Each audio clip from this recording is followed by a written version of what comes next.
The following is a conversation with our guest speakers, Katrina Bell and Anastasios Kofonikolas, about school based occupational therapy services in the United Kingdom. Ms. Katrina is an occupational therapist working in the primary independent school sector in England, UK. Her interests include neurodiversity and supporting children with autism, attachment, and social emotional mental health needs. Mr. Anastasios is an occupational therapist and certified air sensory integration specialist working in the public school sector and private occupational therapy clinics in England, UK. His interests include implementation of the occupational therapy theory and values to the autism spectrum disorder pediatric population and interprofessional collaboration. Let's welcome our guests.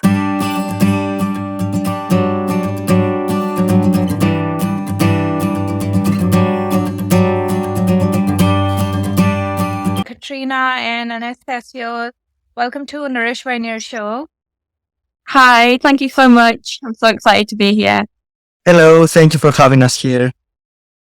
Let's know a little bit about your current professional backgrounds and what you do, in today's date. Let's start with Katrina. Do you want to tell us a little bit about what you do right now in the school-based OT?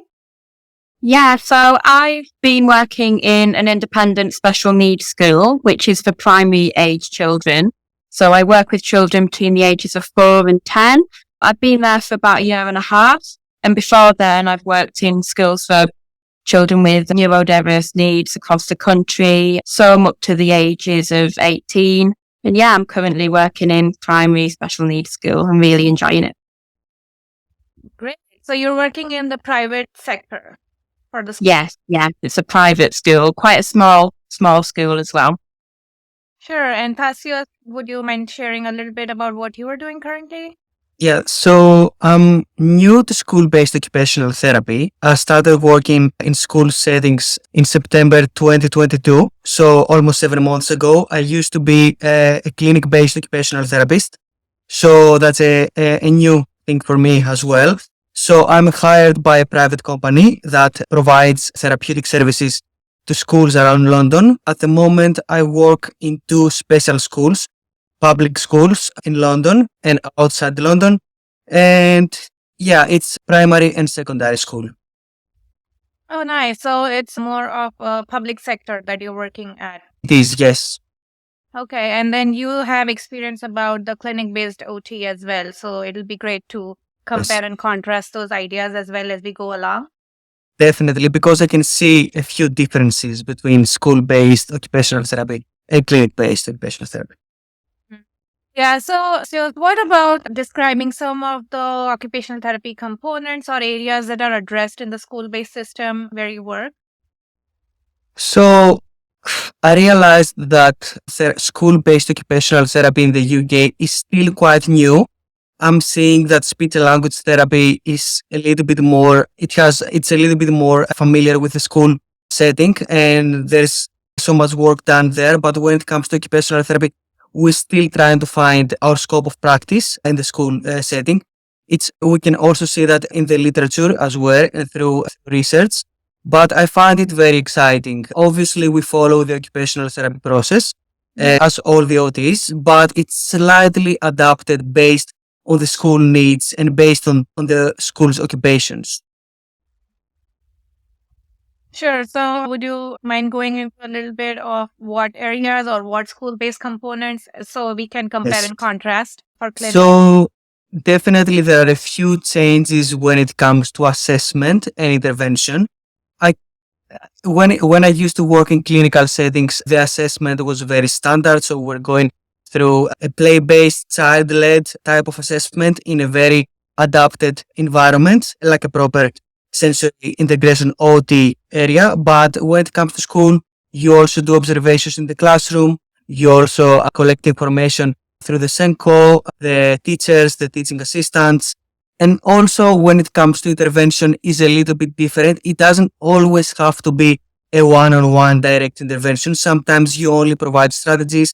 Sometimes you provide training to the teachers or to the teaching assistants in order to implement some sensory diets or some things that you recommend, because if you don't work full time in one school, and that's how it's in my case, you definitely need someone there to implement some elements of the occupational therapy intervention. So yeah, there are a few differences, but I think I really enjoy the school-based occupational therapy because occupational therapists are there to actually observe students engage in occupations. Because when I used to work in private settings, I always had this thought in the back of my mind, like, how is the student in the school setting? What are they doing during PE or what are they doing during assembly? So when I'm at the school, I can observe all these things and I can have like a clear picture of my students' needs. And that's, I think, one of the benefits when it comes to school-based occupational therapy. You can actually see the students engage in occupations. Right, yeah. And then you got to work with the whole team working in the school. So that also makes it more effective in the sense Yes, like multiple people are implementing the strategies that you are recommending.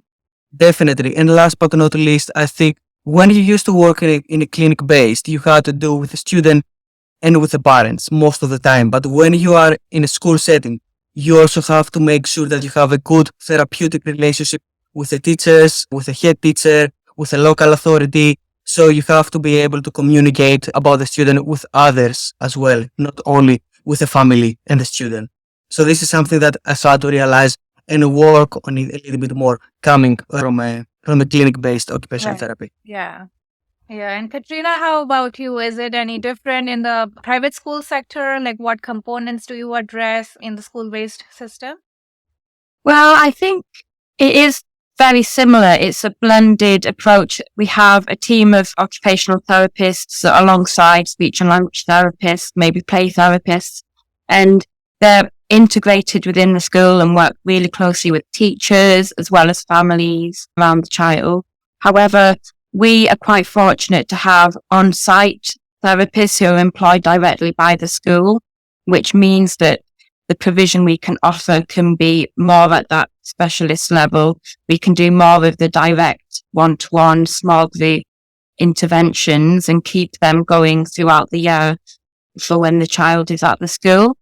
In terms of assessments, we would look at a child's barriers for function, maybe sensory differences and how they're impacting on their ability to take part in everyday activities. We look at fine motor skills, gross motor skills, and we use sometimes standardized assessments and sometimes it's really based on observations and play, depending on what the needs of the child are.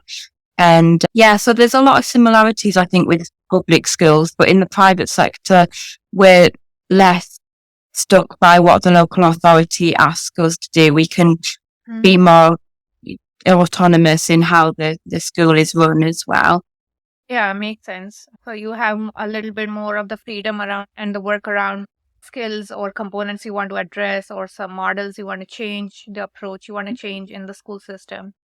Absolutely. Yeah, which is really exciting. So although we do have a similar model that I'm sure Tasios has, we'll have the specialist provision, targeted provision and universal provision where we might offer changes to the environment, provide training for the teaching team and advice to parents and lots of things like that.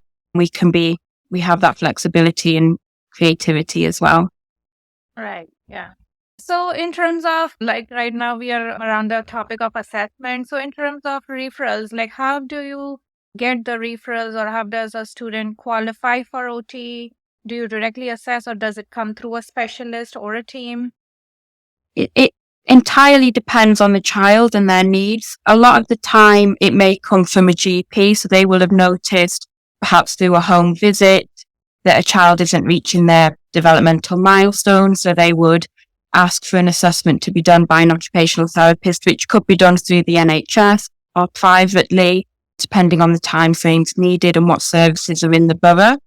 If we were to notice at school that a child had additional needs and would need an occupational therapy referral, that could be done to the local authority, and we would make sure that the child's EHCP states what their needs are and is updated.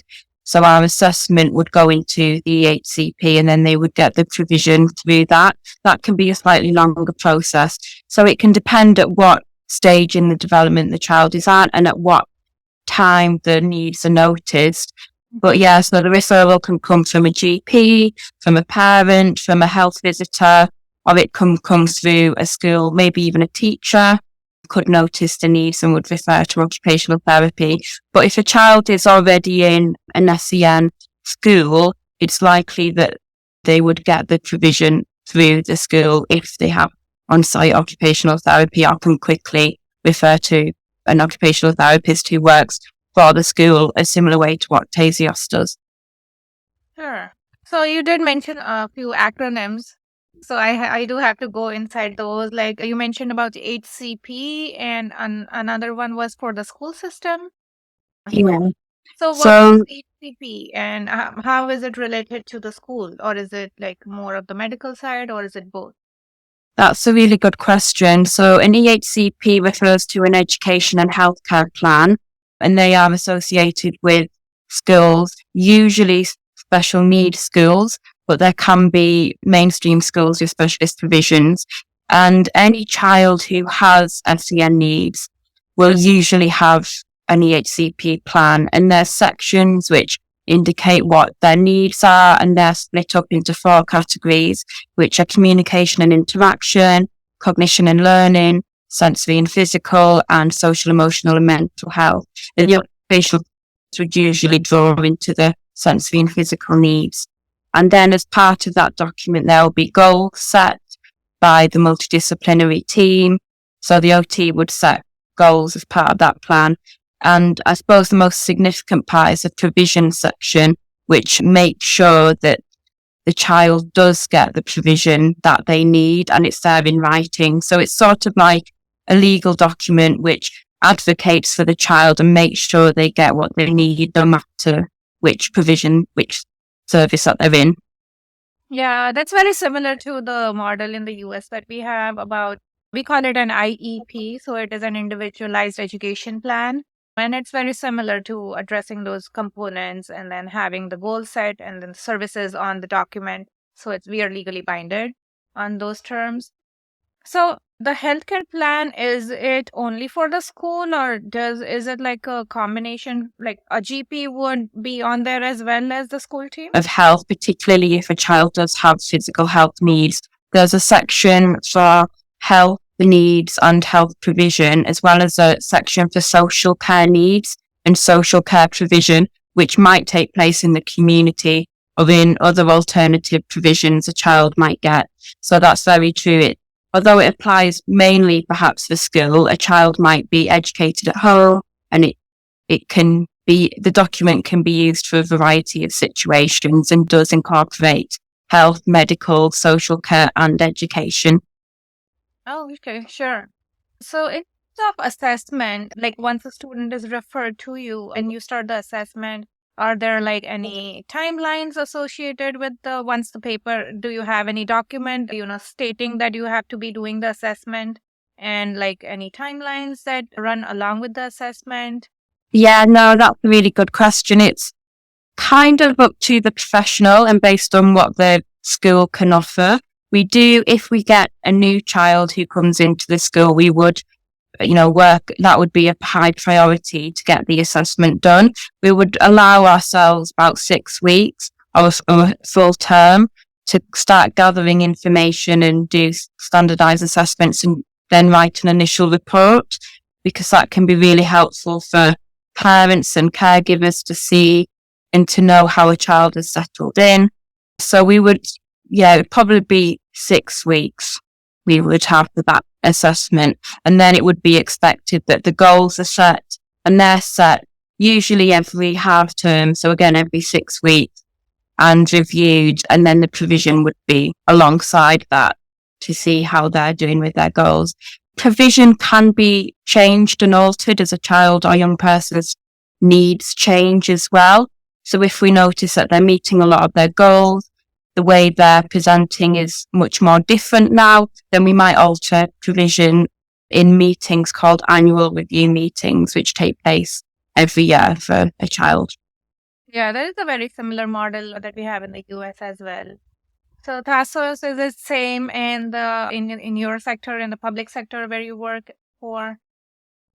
So it's pretty much the same. So when it comes to public schools, and more specifically in my case, special schools, all students have EHCP. So at this point, it's not about getting an EHCP. Obviously, we still have students that we help the school to get in the process of receiving an EHCP for the student. But in my case, since all students have EHCP, what we do is we sit down with the leadership team, with the Senko, the head teacher, with the teachers, and we discuss about which students need more support. So we actually prioritize and we see where we're going to focus and where we're going to provide occupational therapy input.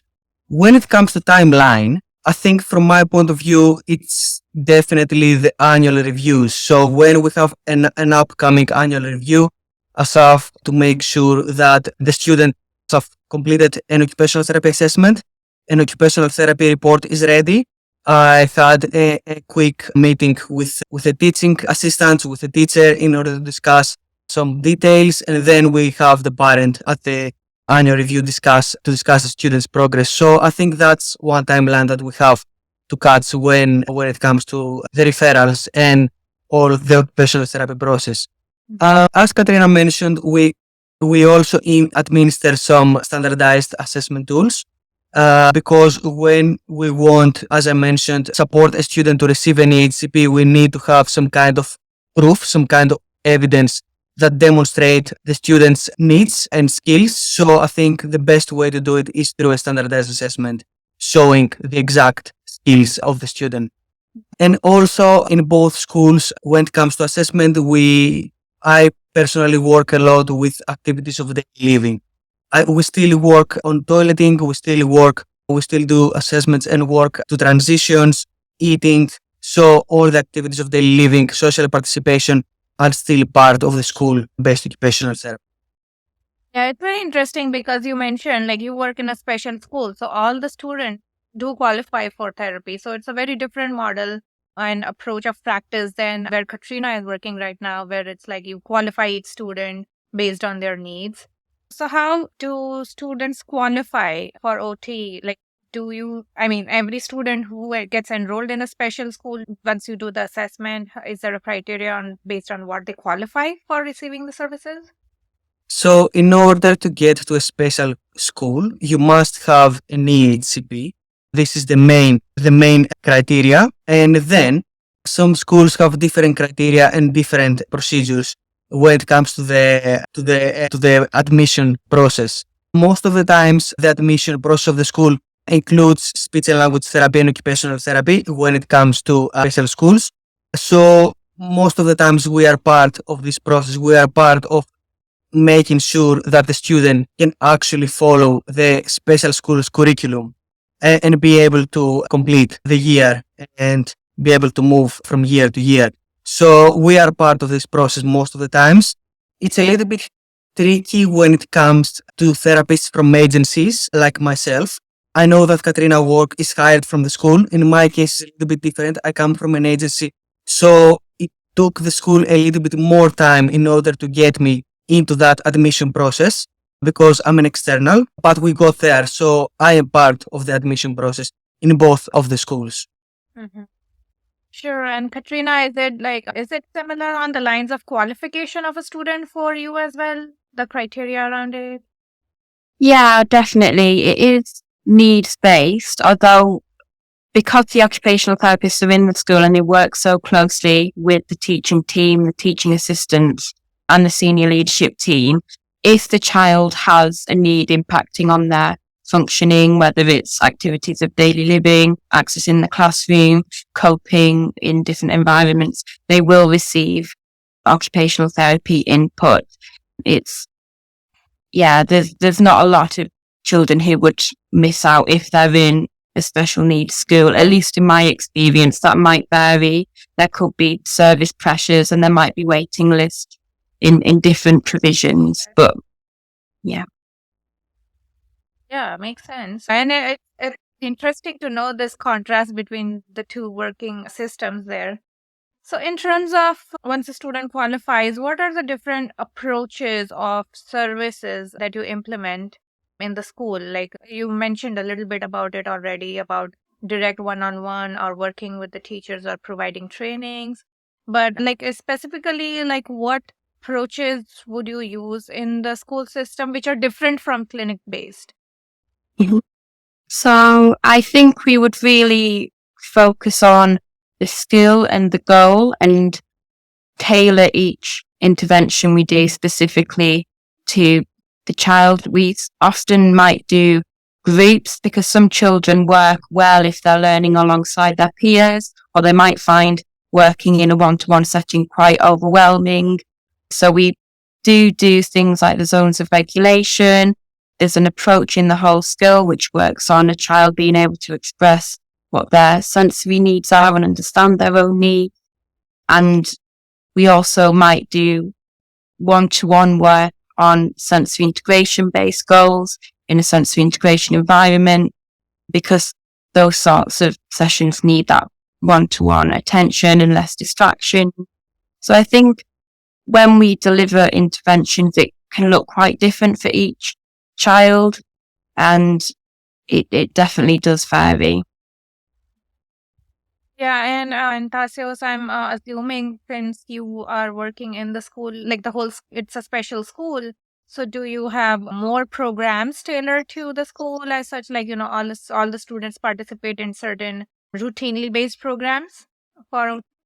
So when it comes to occupational therapy approaches and interventions, I think it also depends on the occupational therapist's profile as well. For example, my sensory integration. So the frame of reference that I mostly use is sensory integration, but I think it also depends on the age of the student. For example, when I work with primary students, elementary students, when there's still space for changing the neurological system, definitely I would go for sensory integration approach. But when I work with secondary students, like before exams or like age from 11 to 16, I would definitely go with a little bit more cognitive approach, more like self-regulation type of approaches. I wouldn't necessarily go to direct one-on-one sensory approaches or sensory strategies. I would go in a more cognitive occupational therapy approach. And this is something that I found very useful when it comes to their progress and their improvement of their skills. But yeah, I definitely think the main element is the therapist's identity, how the therapists work and their background and how they can support the students. Yeah, especially when students start going to higher grades, the executive function needs become more and more prominent, and I think they take the front seat. And self-regulation, yes, it is still there, but it takes a little bit of a backseat because the student has been going through the strategies or learning about how to self-regulate for a couple of years now. So that kind of fades away, and then executive functioning takes the front spot. Exactly. And I think there are also different goals when it comes to the ages. For example, when it comes to primary students, I mostly focus how the sensory difficulties affect the academic participation or the social interaction with the peers. But when it comes to secondary students, we mostly focus on social skills, preparation for exams, college, managing with anxiety. So there are different goal setting that can be worked through a cognitive type of intervention instead of a sensory approach. Right. And so around the same area, like what would be the most common diagnosis or students that you see in the school system being referred for occupational therapy? So both the schools I work are autistic schools. So they're both part of the National Autistic Society. So I strictly work with students with autism, but most of the times autism comes with comorbidities. So you can see different characteristics to the students. You can see students with sensory difficulties. You can see students with ADHD as a comorbidity. So, but that's the main diagnosis that I work with. Mhm. Sure. And how about Katrina? Do you see a lot of varied diagnoses that students are referred to you? Yes, definitely. I would say the most common that comes up is autism or on the autism spectrum, but we do work with children who might have social and emotional and mental health needs or developmental trauma, which has impacted on all of their functioning. We see anxiety, some children with ADHD, and some children who might have more developmental, like global developmental delays. A term we use, PMLD, profound and multiple learning disabilities, and some genetic difficulties as well. So that there's quite a wide range for quite a small school, and the classes are divided to support the unique learning profiles that a group of children might have. So we try and, have a environment which supports the big variation of needs that we have. Sure. Yeah. And like autism is one of my, primary area of work as well. And we do a similar kind of thing, but I would say we have programs. So right now where I work, there's like a tiered based approach because, most students with autism will qualify or have sensory needs, right? So we have this tier-based approach where we have like proactive strategies built in the classroom where the team would use them routinely with the students.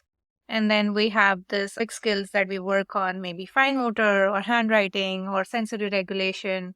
And then the last one is where, you have to pull out the student for one-on-one needs, specifically addressing certain struggling areas where the student is struggling at.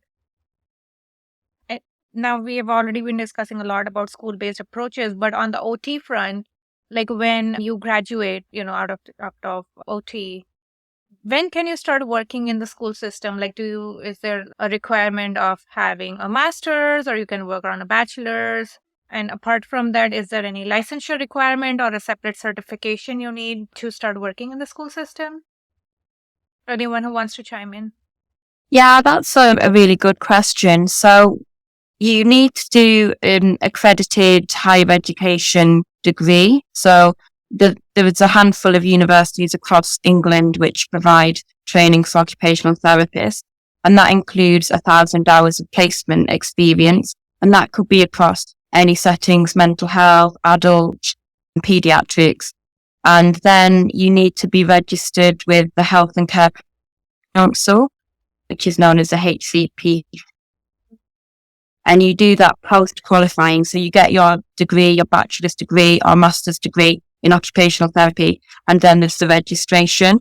And once you have the registration in the UK, then you can go into any area of practice really, but it is expected that you do additional training, continuing professional development specific to your area of practice. But when you're newly qualified, it does help to have placement experience as a student in school-based settings, but it isn't necessarily mandatory. If you've done a team with children or worked with children in other capacities while training or before training, then you could go in at a newly qualified level in a school and then gain the additional experience there, which is sort of what I've done.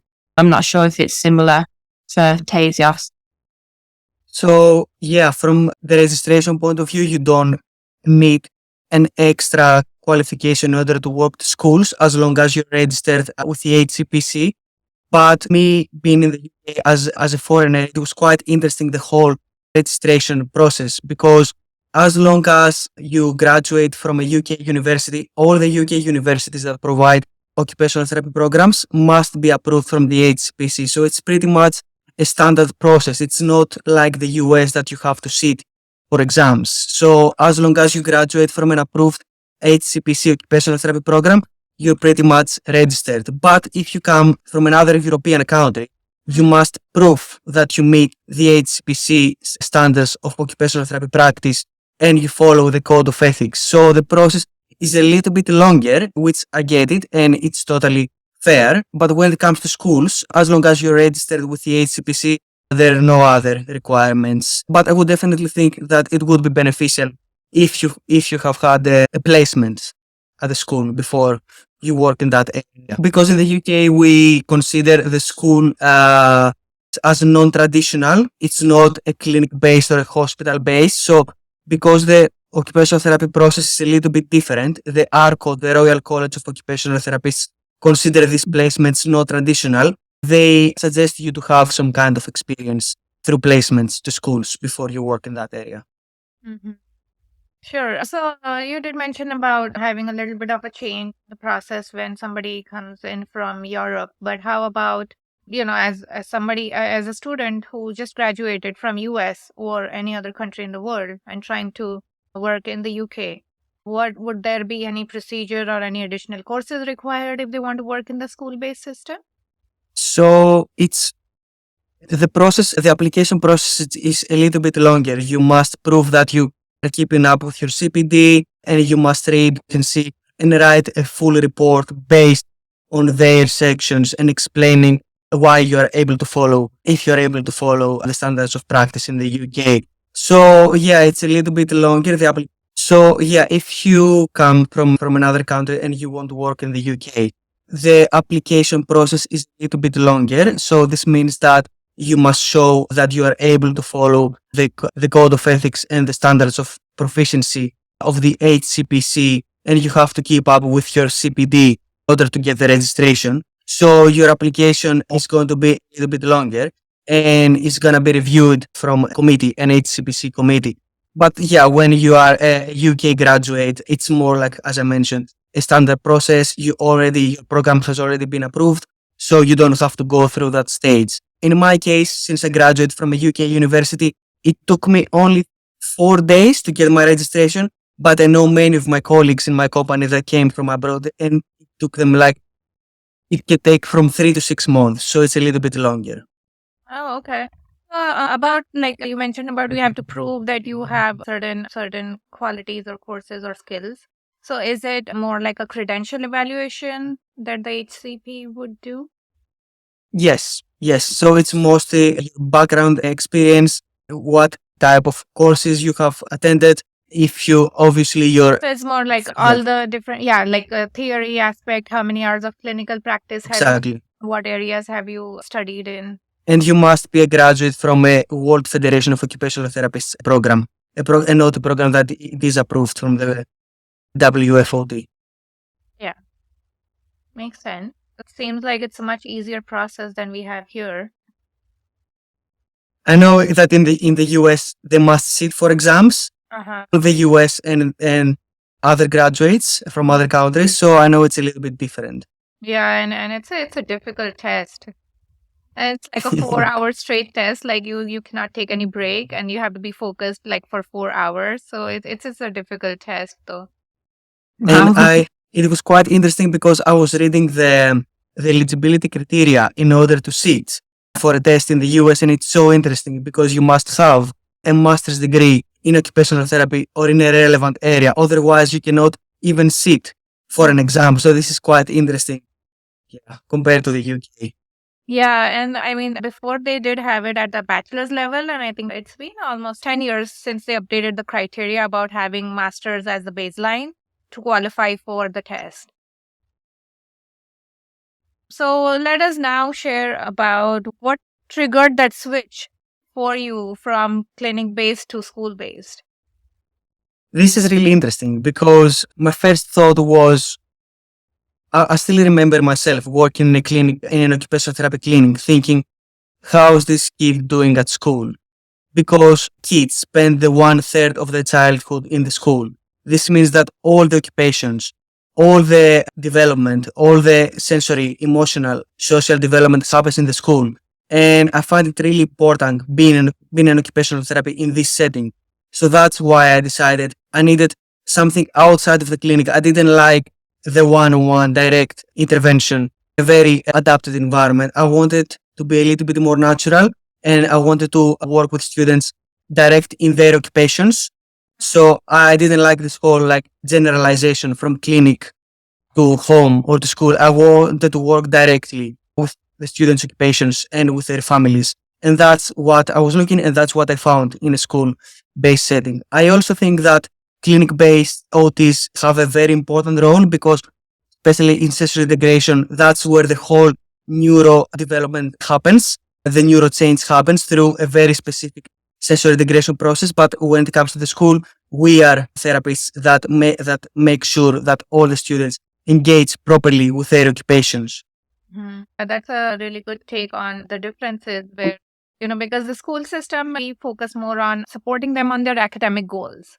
on making sure they succeed in the education environment versus whereas clinic-based, yeah, both are definitely important in their own places, but clinic-based is more about developing those specific skills. It could be life skills, it could be community skills, it could be their skills on the medical front, like, working on the muscle joint, making sure the system, their physical system works as it should be, or like you mentioned about individualized sessions for sensory integration, which are very difficult in the school system because you definitely need that curated environment for. Exactly. And academic engagement, the participation is just one part of the occupation, so it's school-based occupational therapy. There is also play, there is also social participation and interaction, there is also sensory integration, there is also activities of daily living. So it's not only about the academic performance and achievement, there are also other elements that we focus through our practice. Mhm. And Katrina, you have been working in the school system for quite some time now. Was that where you started your professional career, or did you make a switch? Well, I started off working in a hospital because I wanted to gather the OT process skills, and I'd done my elective placement, which is the final placement at university in a hospital. But I'd always been interested in working with children, and it was the first pediatric role I got was in a school. So that's sort of the only side of it I've done in pediatrics. And it wasn't until I'd moved down to London where I'd started to understand what sensory integration was, and that there are clinics and, that really specialist area of occupational therapy. So what I've done is quite general, working with children on a range of different needs and goals, a lot of academic based work, and the sensory aspect of it I'm still starting to learn more about. So yeah, it's really interesting, the range of different based practice and working with children in general. So what triggered that interest for you to work in the school or make that switch? I think it was a lot of work I had done before university. I'd done a lot of volunteering. I worked with brownies and scouts, and I'd also done kickboxing, where I'd done that for many years, and I'd got to teach a child who had selective mutism, and I, could support them in really coming out of their shell and building their confidence doing a sport and an activity. And I found that link between doing activities can really boost confidence and mental well-being for children who have additional needs, which they might not have found before. So I think it was seeing that impact, which made me think working with children as an occupational therapist. And I also had a friend who had a brother with additional needs, and I got to shadow an occupational therapist before going to university to get onto the course. So I'd got to go into special needs and watch what an occupational therapist was doing. And I thought, wow, this is different and unique. And I guess I remembered that when I was looking at jobs and saw a role come up and decided to go for it from there. And now I really enjoy it. Yeah, it's interesting. I love working in the school-based system because of the fun of it, and the other thing is like you are a part of the team who's building the pathway of success for children, their whole life is ahead of them and you are there to build that pathway of success. So I think each of us, we make a huge impact on their lives. Definitely. Yeah, it's really exciting to be able to work with a person at those early stages and know that it's going to have an impact, hopefully, for the rest of their lives. It's such a privilege. And as Katrina mentioned, you don't know how good school-based occupational therapy is until you get in the school through a placement, because every country has different population needs. I know that in the US, pediatric occupational therapy is a little bit more popular compared to the UK. I don't know about Katrina's university, but in my university, it used to be a little bit more adult-focused occupational therapy, so placements in pediatrics were not very common. So this was something that I would like to explore a little bit more. If you don't go to placement, if you don't see how occupational therapy is in a school through placements, most people don't know about that, and that's why it's not very popular in Europe at the moment.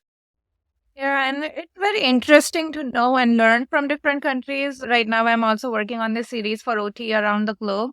And it's interesting to start, like, have you mentioned it for you? It was, I mean, in the area, it was more focused on adult occupational therapy. And I was talking to a representative from India, and they were like, it's more focused on pediatrics. And I spoke to a rep from Austria, and for them, it started on a completely different note. So it's interesting to learn how OT has such diverse areas of application, and some areas are highly focused on some countries.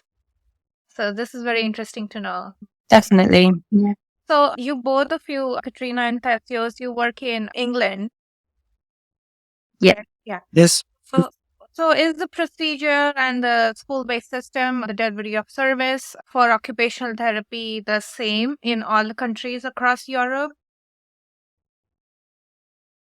I don't know. I would say there's probably a lot of similarities, but I wouldn't know how dissimilar they are. I believe they're pretty much the same when it comes to the actual practice, the occupational therapy practice.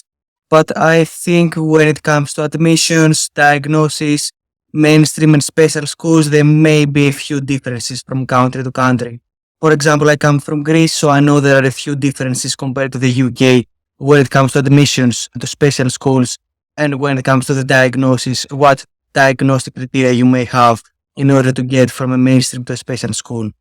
But when it comes to the occupational therapy practice, I don't think there are too many differences. Obviously, there are going to be some cultural differences, I guess. But other than that, I think it's pretty much the same in Europe. Oh, sure. So what has it been your most memorable or most cherishing moment in your school-based OT professional front? That's a really nice question. That's interesting. I think it's often those moments where you're working with somebody new. I remember I was working with a young girl who came into the school and was very, very quiet, didn't say anything, and just sort of sat in a corner. And a few staff members had tried to sort of say, oh, come and sit, and interacting with her. And I'd read in the paperwork that she loved Pokemon so much, and that was her, favorite thing. So I decided I just got a pen and bit of paper and drew this probably quite rubbish Pokemon character and just kind of put the piece of paper down. I was sat on the floor and I put the bit of paper down, and she sort of looked at it, and then her whole face changed, her whole body language changed. She noticed something which perhaps felt familiar and safe, and then that was a way in. And I think I was very early with working with children, and I'd realized that communication takes all sorts of different forms, and it isn't just verbal and what we say, it's actually our body language, getting down on the floor and not coming too close, and using interest and things which somebody loves, that niche that they have, to communicate. So I think that was a moment which I started to feel more confident in myself and my skills. Yeah, building that bond is very important, right? Especially when you're working with kids, because you have to drive it in a playful, fun manner for the therapy and intervention. Yeah, that's very true. For me, it's not a specific moment. It's mostly moments because I work in two schools. This means that I'm not there every day. So every time that I receive feedback from a teacher or from a teaching assistant saying, oh, you know what, we tried this sensory diet, or we used this OT equipment and it worked really well. The student was able to participate in the learning process, or the student was able to go to the toilet independently. So all this feedback that I receive from the students, from the teachers, is so rewarding for me, and definitely shows that my work and my practice actually is the correct one, and we're actually achieving things for the students. So definitely the feedback that I receive from the school and from the teachers can be quite rewarding. Yeah, that is especially the impact that you feel you're making, as part of the team. Definitely. And it's even more rewarding when you work with a student in a very difficult, goal setting or very difficult goals. And you know that you work for quite a long time now in a very specific goal, and when you finally receive the feedback saying, you know what, we achieved this small step, it is something, and it is something that you can celebrate as a therapist.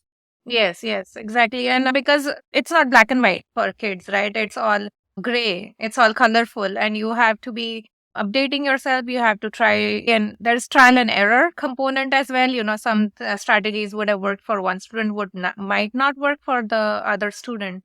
So, after doing all of that, and when you see the progress in the student, that's very rewarding, I would say, for me on the personal front.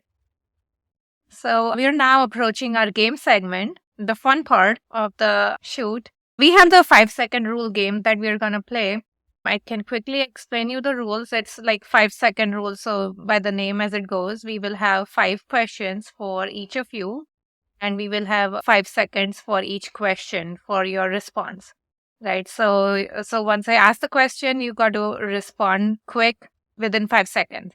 And if you respond within the time frame, you get 1 point for each. So you get to earn total of 5 points.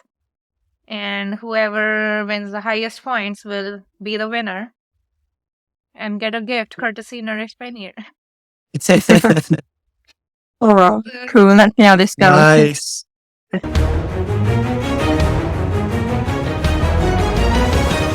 You feel ready for the game? Yes. Yeah. To go first. I'll go first. Ladies first. All right. Katrina is pretty confident about her reflexes. All right, let me start. Yeah. So, name one interesting fact about England. Oh, wait. I don't know. I had one. Okay, it's not within 5 seconds, but I think the most popular English dish is chicken tikka masala, I think. Oh, wow. That's an interesting fact about England. That's not what you would expect. But it took me ages to say. I'll give you the first one because it was your first question. So, thank you. You get 1 point for that. All right. So your next question is 3 food items you love in your country.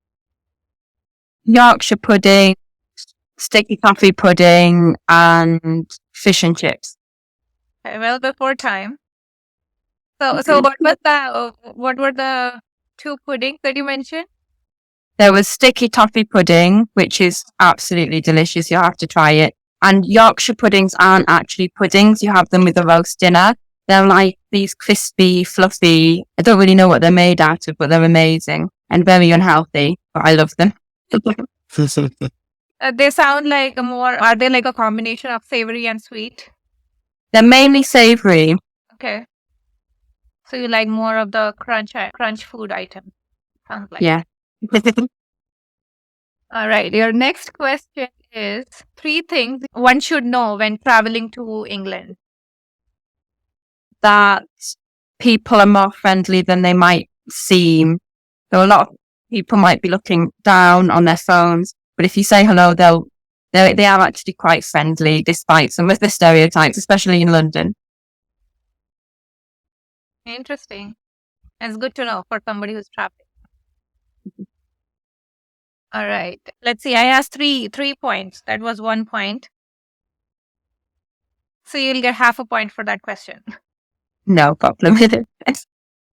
All right. Now let's see. All right. Next question is 2 things you love about the culture of England.